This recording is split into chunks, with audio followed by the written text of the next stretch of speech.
बम फटा और परमाणु बम जैसा शोला उठा। यूक्रेन में परमाणु बम जैसे शोले उठ रहे हैं।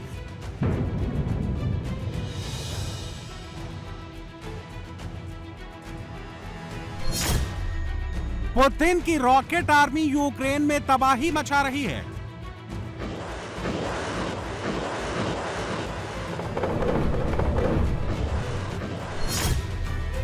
युद्ध में यूक्रेन की बस्तियां जलाई जा रही हैं।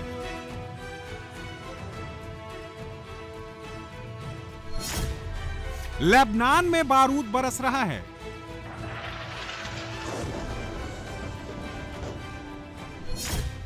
हिजबुल्लाह के अड्डों के परखच्चे उड़ रहे हैं।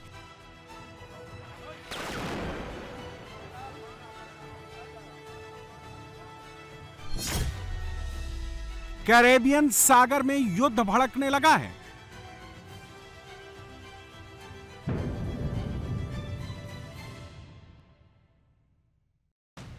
तीन मोर्चों पर मिसाइल, गोला, बम, बारूद बरस रहा है। रूस यूक्रेन के बीच भीषण रक्तपात वाली आमने सामने की लड़ाई चल रही है। अब दो नए मोर्चों इजरायल, हिजबुल्लाह और अमेरिका वेनेजुएला के बीच भी बारूदी बवंडर शुरू हो चुका है। मिडिल ईस्ट की शांति को एक बार फिर मिसाइलों के शोर ने नष्ट कर दिया है। इजरायली एयरफोर्स ने फिर से मिसाइल हमले शुरू कर दिए हैं। सिर्फ 3 सेकंड में इजरायल की मिसाइल ने लेबनान में तबाही मचा दी। भयंकर गर्जना करते हुए जैसे ही मिसाइल एक बिल्डिंग में गिरी तो ऐसे शोले उठे जैसे कोई छोटा परमाणु बम फटा हो। साउथ लेबनान में इजरायल ने 3 एयर स्ट्राइक की हैं। 3 शहरों को निशाना बनाया है। इजरायल ने हिजबुल्लाह के 3 अड्डों को नस्तो नाबूद करने के लिए 3 एयर स्ट्राइक साउथ लेबनान में की है। केसरिया से मन जोगी हुआ रे, दिल झूमे देखो मतवारा हुआ रे। केसरिया से मन जोगी हुआ। हर पल मनाओ केसरी त्योहार। विमल, बोलो जुबान केसरी। इजरायल ने पहला हमला साउथ लेबनान के टायर शहर में किया, दूसरा हमला टायर दिब्बा और तीसरा हमला ऐता अल जबल में किया।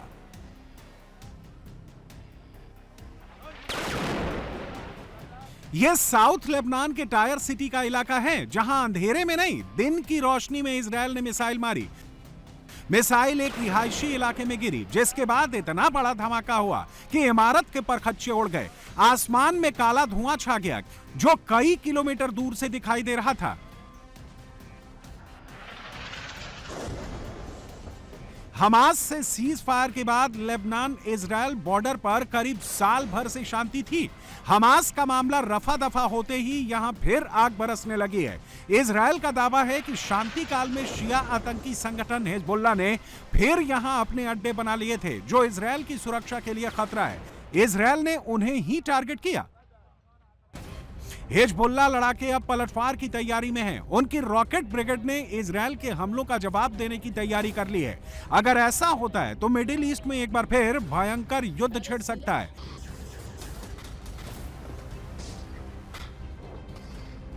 अगर ऐसा हुआ तो गाजा की तरह साउथ लेबनान को भी इजरायल खंडहर बना सकता है। साउथ लेबनान से प्रोक्रोवस की दूरी 2627 किलोमीटर है, जहां 2025 का सबसे भयंकर युद्ध लड़ा जा रहा है। यूक्रेन के 10,000 जवान प्रोक्रोवस शहर के अंदर हैं। रूसी जवानों ने उन्हें चारों तरफ से घेर लिया है। 3 दिन से प्रोक्रोवस की गलियों में स्ट्रीट फाइट चल रही है। रूसी जवान अब टैंकों को लेकर प्रोक्रोवस में घुसने लगे हैं। ज़ेलेंस्की अपने जवानों को जहां आर्म्स और रसद की सप्लाई नहीं पहुंचा पा रहे, वहीं रूसी ड्रोन ऑपरेटर क्लोज फाइट में यूक्रेनी जवानों की गाड़ियों को धुआं करते हुए शहर में तबाही मचा रहे हैं। ये तस्वीरें भी उसी तबाही की हैं जहां रूसी फौज ने शहर की इमारतों को आग लगा दी। प्रोक्रोवस्क में जहां भी यूक्रेन की सेना के छुपे होने, उनके हथियारों और ड्रोन ऑपरेटर के होने की आशंका है, रूसी उन इमारतों को जलाते हुए आगे बढ़ रहे हैं। अब वेस्टर्न मीडिया ने भी मान लिया है कि प्रोक्रोवस्क को रूसी हाथों में जाने से बचाना असंभव है। बीते 2 साल की लड़ाई में पुतिन सबसे बड़ी जीत की तरफ बढ़ रहे हैं। पोक्रोवस्क सिर्फ एक शहर नहीं है, ये पूर्वी यूक्रेन में बिजनेस और ट्रांसपोर्ट का हब है। ज़ेलेंस्की और नाटो देशों के लिए पोक्रोवस्क हारने का मतलब पूरा डोनबास पुतिन के हाथों हार जाना है। मैं रूस की मोटराइज्ड राइफल रेजिमेंट 1486 का कमांडर हूं। हमारा कॉल साइन कैचर है। हम पोक्रोवस्क के पूर्वी हिस्से को आजाद कराने में लगे हैं। दुश्मन हमें रोकने की कोशिश कर रहा है। उनके 2 ग्रुप में शामिल 8 जवानों को हमने खत्म कर दिया है। अब यहाँ 50 से कम बिल्डिंग बची हैं जिन्हें खाली कराना है। हम दुश्मन को यहाँ एक-एक करके खत्म कर रहे हैं। पोक्रोवस्क करीब गंवा चुके ज़ेलेंस्की के लिए सबसे बड़ा चैलेंज डोनेट्स्क के आखिरी 2 शहर क्रामाटोर्स्क और स्लोवियांस्क को बचाने का है। अभी इन दोनों शहरों पर यूक्रेन का कब्जा है। पोक्रोवस्क के साथ अगर पुतिन क्रामाटोर्स्क और स्लोवियांस्क को जीत लेते हैं तो डोनबास के पूरे इलाके में रूस का कब्जा हो जाएगा। पोक्रोवस्क से क्रामाटोर्स्क की दूरी 240 किलोमीटर और स्लोवियांस्क की दूरी करीब 265 किलोमीटर है। क्रामाटोर्स्क की आबादी करीब 2 लाख है। पोक्रोवस्क में रूसी सेना के घुसने के बाद यहां से लोग दूसरे इलाकों में जाने लगे हैं, जबकि स्लोवियांस्क की आबादी करीब 40 से 50 हजार के बीच है। अगर पुतिन की सेना इसी तरह युद्ध लड़ती रहती है और ज़ेलेंस्की कोई नई रणनीति नहीं बनाते तो नवंबर के आखिर तक ये दोनों शहर भी उनके हाथों से जा सकते हैं।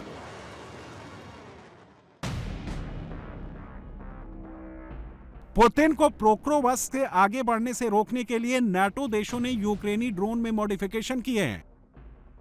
अब यूक्रेन के कामिकाज़े ड्रोन में नाटो देशों ने थर्मल इमेजिंग कैमरे को फिट कर दिया है, जिसकी वजह से यूक्रेनी ड्रोन ऑपरेटर रात के अंधेरे में 1-1, 2-2 की संख्या में आगे बढ़ते रूसी फौजियों को ट्रैक कर लेते हैं और फिर वहीं बारूदी हमला कर तबाही मचा देते हैं।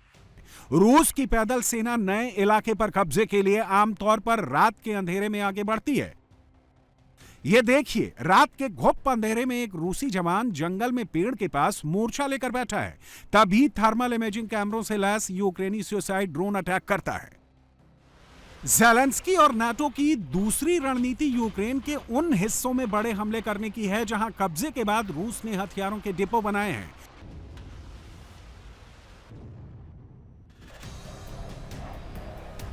ये तस्वीरें डोनेट्स्क के रूसी कब्जे वाले इलाके की हैं, जहां यूक्रेन ने रात में बड़ा हमला बोला। यहां गेरॉन 2 की फैक्ट्री थी। गेरॉन 2 ईरान में बना शाहिद कामिकाज़े ड्रोन है। यह फैक्ट्री डोनेट्स्क में एक एयरपोर्ट के पास रूस ने विकसित की थी, जो लड़ाई में रूसी सेना को हथियार सप्लाई करने का प्रमुख केंद्र था। रूसी फैक्ट्री पर यूक्रेन ने कामिकाज़े ड्रोन और रॉकेट फोर्स की मदद से हमला बोला। पुतिन के लिए पूरे डोनबास में कब्जा करने की लड़ाई में यह हमला बड़ा झटका साबित हो सकता है। ज़ेलेंस्की ने अपनी फौजों का हौसला बढ़ाने के लिए उन्हें मदद और सुविधाएं बढ़ाने का फैसला भी किया है।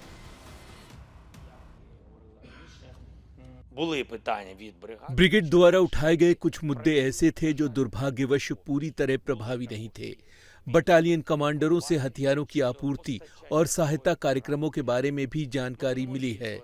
हम अग्रिम मोर्चे पर तैनात उन ब्रिगेड और कोर के लिए धन बढ़ाएंगे जो भीषण लड़ाई में शामिल हैं।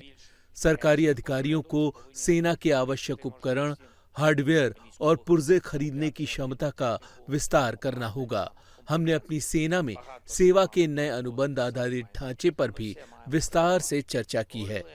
इन सब पर काम चल रहा है और हमारे योद्धाओं के लिए स्पष्ट विवरण होने चाहिए। ज़ेलेंस्की के सामने एक और चैलेंज उनके फौजियों का युद्ध के मोर्चे पर लगातार सरेंडर करना है। ये 4 जवान यूक्रेन की 23वीं ब्रिगेड के हैं। इन्हें रूस की वोस्टोक बटालियन ने बंदी बनाया है।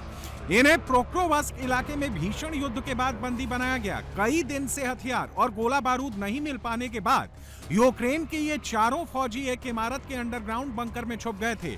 जब इन्हें लगा कि भूख से मर जाएंगे तब ये बाहर निकले और सरेंडर कर दिया। अब रूसी फौज के कब्जे में इन्हें युद्ध खत्म होने के बाद जिंदा घर लौटने की उम्मीद है। ये एक और यूक्रेनी फौजी यूरीव डोवगानियुक हैं। 7 दिन से इन्हें खाना और पानी नहीं मिला। यूक्रेन के प्रोक्रोवस्क में लड़ रहे ज्यादातर जवानों को रसद और हथियारों की सप्लाई बंद हो चुकी है क्योंकि रूसी फौजों ने यूक्रेन की सप्लाई लाइन काट दी है। यूरी डोवगान्युक को जब लगा कि वो बिना दवाओं के बंकर में ही मर जाएंगे तो सरेंडर चिल्लाते हुए बाहर निकले और खुद चलकर रूसी कमांडर के पास पहुंचे। इन्होंने बताया कि प्रोक्रोवस्क में फंसे यूक्रेनी जवानों के पास अब एक ही विकल्प बचा है, चुपचाप जमीन में लेटे रहो, भूख और बीमारी से मर जाओ या फिर सरेंडर कर अपनी जान बचा लो। 7 दिन से मुझे पानी तक नहीं मिला, वहाँ कुछ भी नहीं था, हम बेसमेंट में छुपे हुए थे। हमें वहाँ आपके लोग मिले, हम उल्टी दिशा में गए। उन्होंने मुझसे पूछा, क्या सरेंडर करने जा रहे हो? वो मुझे दूर ले गए और कहा, अब सरेंडर कर सकते हो।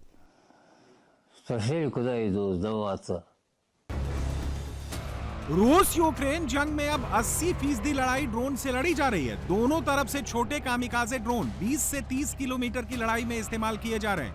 रूसी ऑप्टिक और रेडियो फ्रीक्वेंसी पर चलने वाले ड्रोन नाटो से मिले यूक्रेनी हथियारों और टैंकों को वहीं धराशायी करते हुए आगे बढ़ रहे हैं। जर्मनी के ताकतवर लेपर्ड टैंक भी रूसी युद्ध नीति में फंसकर कबाड़ हो रहे हैं। रूस इन्हें कामिकाजे ड्रोन से वहीं नष्ट कर दे रहा है जहां जंगलों में यूक्रेनी ब्रिगेड ने इन्हें छुपा कर रखा है। दरअसल यूक्रेनी फौज को इनका गोला बारूद ही नहीं मिल पा रहा है क्योंकि रूसी फौजें रास्ते में ही सप्लाई देने वाले वाहनों को भस्म कर दे रही हैं। जर्मन लेपर्ड टैंकों की कीमत करीब 30 से 40 मिलियन के बीच है। नाटो देशों ने सैंक्शन लगाने के बाद मान लिया था पुतिन अब उनकी शर्तों पर समझौता कर लेंगे। पुतिन ने इसका तोड़ ये निकाल लिया कि अब महंगी किंजल और इस्कंदर जैसी मिसाइलों की बजाय वो लामूर जैसी सस्ती मिसाइल से नाटो के सामान बर्बाद कर रहे हैं। यूक्रेनी बस्तियों को खंडहर बनाने वाली लामूर मिसाइल 15 किलोमीटर तक विध्वंसक हमला करती है। इन्हें हेलीकॉप्टर से लॉन्च किया जाता है। ये खुद टारगेट को खोजती हैं और फिर कामिकाजे ड्रोन की तरह उस पर फट जाती हैं। लामूर मिसाइलों में 25 किलो का उच्च विस्फोटक लगा है।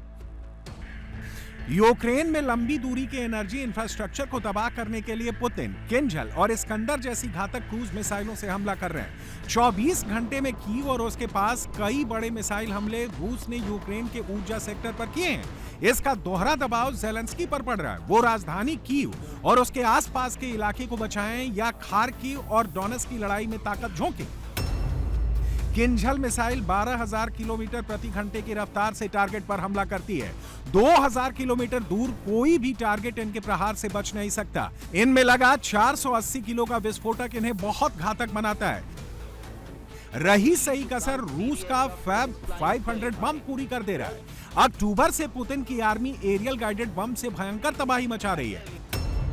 जनवरी के 10 महीनों में रूस ने 40,000 से ज्यादा कैब 500 यूक्रेन पर गिराए हैं।